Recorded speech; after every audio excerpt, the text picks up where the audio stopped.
안녕하세요. 치과의사들의 잡다한 이야기 저스트 덴티스트 호스트를 맡은 이승현입니다. 먼저 시작하기에 앞서서 이 채널을 왜 만들게 됐는지를 조금 설명드리려고 하는데요. 제가 예전에 치이신보라는 신문에 글을 쓴 적이 있습니다. 저희가 일반적으로 대중들한테 보여지는 이미지가 그렇게 좋지 않잖아요. 사실은 영화나 뭐 드라마 이런 데에서 치과의사라는 직업 자체가 뭐 대부분 뭐 바람둥이 아니면 뭐 누구를 때리거나 뭐 이런 역할로 많이 나오기도 하고, 일반들이 보기에는 치과의사는 뭔가 물질적인 것만 탐하는 그런 걸로 많이 보인다. 근데 사실 우리의 업이 환자들을 조금 생각하고, 그래봤자 치과의사지만 그래도 우리는 치과의사다라는 내용의 글을 쓴 적이 있습니다. 그래서 사실 저희들의 이야기를 많은 분들이 조금 알아주셨으면 하는 마음에 사실 이 채널을 만들게 되었고요. 저희 치과계의 뭔가 잡스러운 이야기를 전하고 싶어서 만들게 되었습니다. 그래서 제가 오늘 이 자리를 만들고 처음 주제를 이제 정하면서 제일 고민됐던 게 어떤 게스트를 부를까가 사실 제일 고민이었는데요. 첫 방송이니까 얼굴도 중요하고 피지컬도 중요하고 사실 인지도도 중요하고 이 모든 거를 잘 갖춘 사람이 내 주변에 이 사람밖에 없어서 모셨습니다. 연세통합치과의 박상훈 원장님을 모셨습니다. 네, 안녕하세요. 저 연세통합치과 대표원장 박상훈입니다. 제가 해당되는 조건은 없는 것 같은데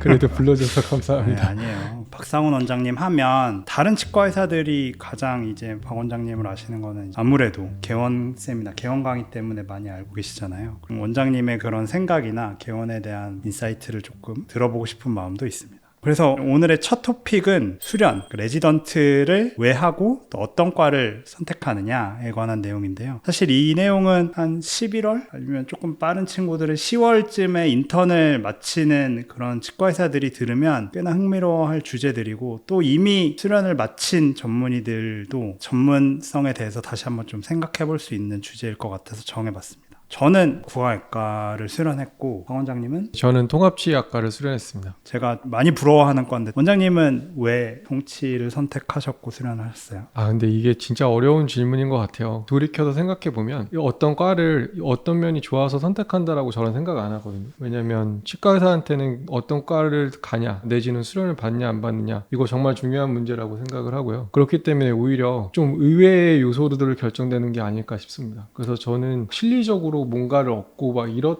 목적으로 수련을 받았다기보다는 제가 되게 존경하고 좋아했던 선배가 마침 통합치의학과를 수련하셨고, 그래서 그 선배에 따라서 간 게 정말 솔직한 이유인 것 같습니다. 저는 사실 외과 수련을 별 생각 없이 했던 것 같아요. 저에 대해서 아시는 분이라면 너는 당연히 외과 해야지라고 생각할 수 있어요. 저희 할아버님도 외과고 저희 아버님도 외과고, 그래서 사실 저는 치전원에 들어간 건 어느 정도 그냥 정해진 수순이라고 생각했던 것 같아요. 근데 치과에서 들어갔는데 첫 치전원 1년이 되게 힘들었거든요. 그 전에는 사실 이렇게 막 암기 위주로 공부를 하고 시험을 봤던 적이 잘 없었는데, 뭐 고등학교 말고는. 근데 이거는 진짜 원장님도 땡시 많이 보셨잖아요. 근데 이게 너무 힘든 거예요. 그래서 되게 그 첫 한 해가 너무 힘들었는데 내가 외과를 남을 수 있을까? 라고 해가지고 사실 막연히 그냥 GP를 하겠거니라고 생각했던 것 같아요. 그러다가 제가 부산대 출신이잖아요. 근데 부산대에 진짜 그 경상도 남자의 냄새가 많이 나는 교수님들이 몇 분 계세요. 근데 그분들 중에 정말 진짜 경상도 남자 교수님이, 외과 교수님이 들어오셔서 바이코로날 어프로치라고 머리핀 한 대 이렇게 열어가지고 플랩을 이렇게 머리를 이렇게 열어요. 이제 뭐 코나 이마나 이런 데를 수술하는 그런 거를 이제 보여주셨는데 되게 임프레시브하게, 사실 뭐 그 영상이 자극적이니까 당연히 뭐 여기 까는 영상인데 두근두근하지 않은 신입생이 어디 있겠어요. 아직도 그때 그 어두컴컴한 교실과 분위기가 저는 기억이 나요. 남을 수 있으면 좋겠다라는 생각을 그때 처음 했던 것 같고, 그러면서 뭐 남게 됐던 것 같아요. 원장님도 이제 통합치의학과의 가장 큰 장점, 자랑이라고 하면 뭐가 있을까요? 다들 이제 메가 트렌드라고들 많이 하시는데, 인구가 줄는다거나 출산율이 낮아진다거나 뭐 그런 것들 중에 하나가 노인 인구가 좀 많아지는 건데, 노인 인구가 많아진다라고 하면 치과 치료가 단순하다고 생각하지만 고려해야 될 호스트 팩터들이 되게 많잖아요. 그래서 전신질환자들이 그만큼 포션이 늘어나고 있고, 그런 환자들에 대한 치과 치료를 어떻게 최적화시킬 수 있느냐에 대한 그런 질문에서 저희 과를 수련하게 되면 조금 더 그런 면에서 유리하지 않을까라는 생각은 좀 들고요. 약간 진짜 사기과인 것 같아. 진짜 저러면은 다른 과들 다 뭐 먹고 살지라는 생각이 들 정도로 전체 그림을 다 잡고 그 사이에 이제 디테일까지 다 수련하고 나올 수 있는 과니까 그런 건 좀 있는 것 같아요. 그러니까 저희 병원 같은 경우 이제 페이 원장님들을 좀 계시는 편인데, 페이 원장님의 전공이 보존과냐 뭐 치주과냐 고철과냐 사실 사실 저는 그게 중요한 것 같진 않고요. 전공을 하고 졸업해서 나오게 되시면 실제로 이렇게 맞게 되는 장벽은 내가 어느 과를 전공했냐랑 상관없이 다른 과들을 배워야 되는 거에 대한 장벽이 사실은 되게 큰 것 같거든요. 예를 들면 뭐 외과 원장님이다라고 하면 나는 외과만 정말 열심히 하고 나왔는데 로컬에서 요구하는 거는 뭐 소아 진료, 뭐 신경치료 잘하기 이런 거니까 또 반대로 또 보존과 원장님 입장이라고 하면은 갑자기 또 사랑니 뽑아야 되고 뭐 임플란트를 심어야 되고 이렇게 되니까 그런 면에서는 여러 방면을 좀 체득하고 나올 수 있으니까 장점인 것 같은데 로컬에 최적화되어 있는 과라고 얘기하기에는 또 교수님들한테 이렇게 말씀드리면 또 혼날 것 같아서 이 채널을 교수님들이 그렇게 좋아하진 않으실 거라서 괜찮아요.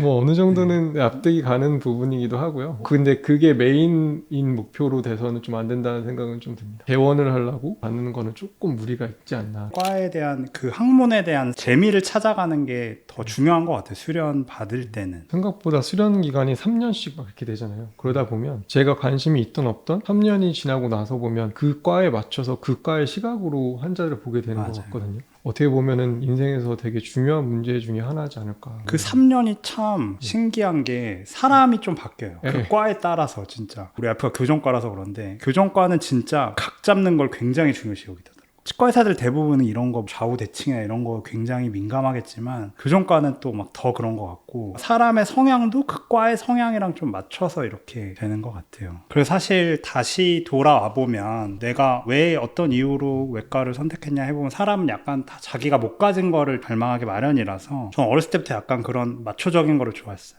사실 외과는 뭐 요즘은 진짜 당연히 안 그렇겠지만 우리 때만 해도 수술방에서 막 진짜 주먹 날라오고 조인트 까고 전 아직도 진짜 그때 맞은 조인트가 비만 오면 좀 시리거든요. 그런 뭔가 이런 위아래 수직 이런 거를 되게 좋아했던 것 같아요. 그런 걸 동경해서 들어갔는데 이제 문제는 외과라고 하면 끝나고 나면 사실 사랑니발치밖에는 딱 내가 전공하면서 자신 있게 할 수 있는 게 사실 잘 없거든요. 외과를 전공하면 뭐가 남냐라는 질문에는 어떤 선배님은 외과를 전공하면 너는 용기를 얻어 나올 수 있어 이런 분도 계세요. 근데 그게 약간 저는 무책임하게 들리기는 하거든요. 그래서 외과를 했던 입장에서 외과의 장점이라고 하면 케이스를 보는 눈이 커지는 것 같아요. 환자를 딱 봤을 때 이거 내가 맡으면 진짜 나락간다. 깊게 생각하지 않아도 이거는 진짜 대학병원 가야 된다라고 하는 거를 느낄 수 있는 그런 눈을 키우는 게 사실 외과의 가장 큰 장점이라고 저는 생각을 해요. 개원을 한 지금 시점에서의 저는 외과를 어쨌든 저의 브랜딩이나 치과나 뭐 이런 거에 헤리티지 이런 걸 강조하면서 쓰고 있는데 원장님 생각 어떠세요? 다시 만약에 수련의 기회가 주어진다고 해도 통합치약과를 선택하실 건가요? 저는 사실 지금 제가 교수님들한테 받은 게 되게 크다라고 생각하거든요.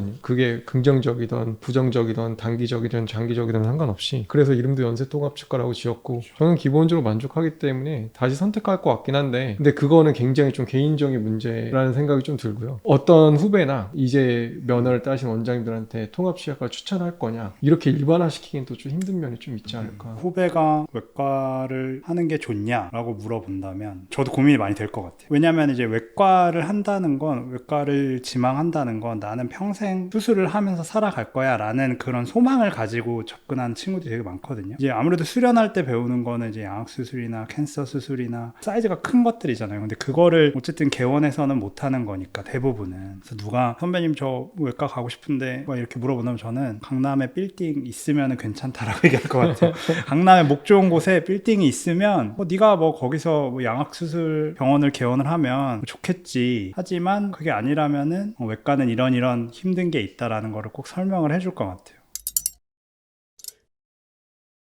만약에 15년 차 후배에게 한 말씀을 해주신다면 일단은 많이 하는 고민들 있잖아요. 학교에 남을 것이냐, 개원할 것이냐, GP로 바로 나갈 것이냐, 아니면 수련을 받을 것이냐 여러 가지 고민들이 있는데 근데 저의 개인적인 생각으로도 그렇고 저보다 또 먼저 길을 가셨던 선배들의 케이스들을 보자면 만족도하고 커리어는 사실 크게 연관은 없다라는 생각이 좀 많이 들거든요. GP라 그래서 좋다 안 좋다, 수련 특정과가 좋다 안 좋다 이렇게 말씀드리기는 좀 굉장히 힘든 부분이 좀 있는 것 같고요. 근데 좀 이렇게 수련받은 사람으로서 조금 안타까운 건 수련을 받으면 이게 붕어빵 찍혀내듯이 어떤 그런 스테레오타입 좀 생긴다고 생각하거든요. 타인의 시선이 그렇다는 건가요? 아니면은 우리도 그런 성향에 맞춰서 간다는 말씀이시죠? 둘 다인 것 같습니다. 그래서 근데 그렇게 되려고 수련을 받는 거라고 생각하는데 뭐 나는 외과처럼 생각할래, 나는 통합치약과처럼 생각할래 그런 목적으로 수련을 받는 거라고 생각하는데 막상 나와서 보면 뭐 저는 운 좋게도 뭐 개원 세미나도 하고 있지만 사실 메시지는 평범해져라가 아니고 특별해지는 거를 병원을 많이 주문을 하잖아요. 너만의 강점을 찾아라. 이 병원이 어떤 포지셔닝을 잡을 것인지 생각해봐라. 이런 게 많이 메시지로 되고 저도 개원하면서 그런 것들이 굉장히 중요하다고 생각하는데 역설적인 상황에 좀 처해지게 되는 것 같아요. 수련 과정이라는 거는 그 과나 어떤 그 환경에 맞춰서 원하는 프로토타입 같은 거를 만드는 과정인데 그렇게 해서 시킨 것처럼 표준화되는 과정을 거쳤는데 그러고 나서 로컬에 나오니까 너만의 장점을 찾아라. 그렇게 해야 개원에서 살아남는다. 막 이 과정 자체가 요새 저희 세대에서 겪는 어려움들이 아닐까. 워낙 뭐 치과도 많기도 하고 통합치약과 전문의라는 것 자체가 포지셔닝이 될 수 없는 현실이라고 생각하거든요. 맞아요.